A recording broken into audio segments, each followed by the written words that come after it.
全港至尊名廚大賽現在開始。今年嘅主題係尋找第九味啊！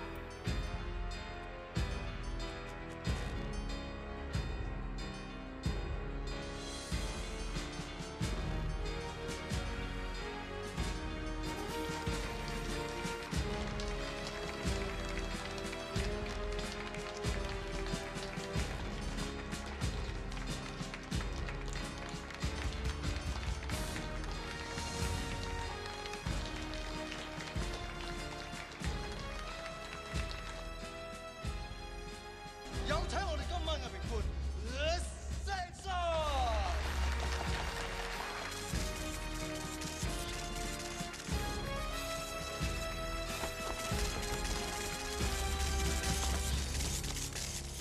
食神首先要品評嘅就係大龍鳳酒樓嘅總廚大龍師傅嘅皇帝炒飯。好，竟然可以將倒粒米釀入瀨尿蝦蒸熟，再加埋原隻鯨魚榨汁，加埋極品娃娃菜炒，表面上睇落似長洲炒飯，其實香甜軟糯，秀色可餐，不愧有軟飯王嘅稱號。可惜，只係盲目跟隨食譜上面嘅程序，一啲創新都冇，完全冇做廚師應有嘅精神。返屋企炒你嘅軟飯啦，軟飯王。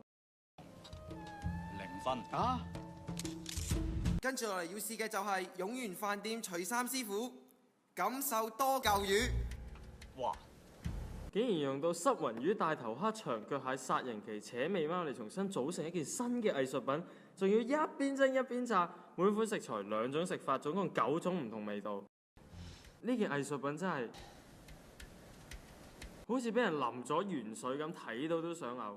仲話自己整咗第九味，0分返屋企冚掉重練啦！你咪飲咗鹽水咯？唔係飲咗鹽水，你係飲咗東江水。你啊，飲埋次江水啊！估唔到食神對菜式嘅要求係咁嚴格嘅。究竟點先可以煮出真正嘅第九味呢？其實煮食之道最緊要係1個字。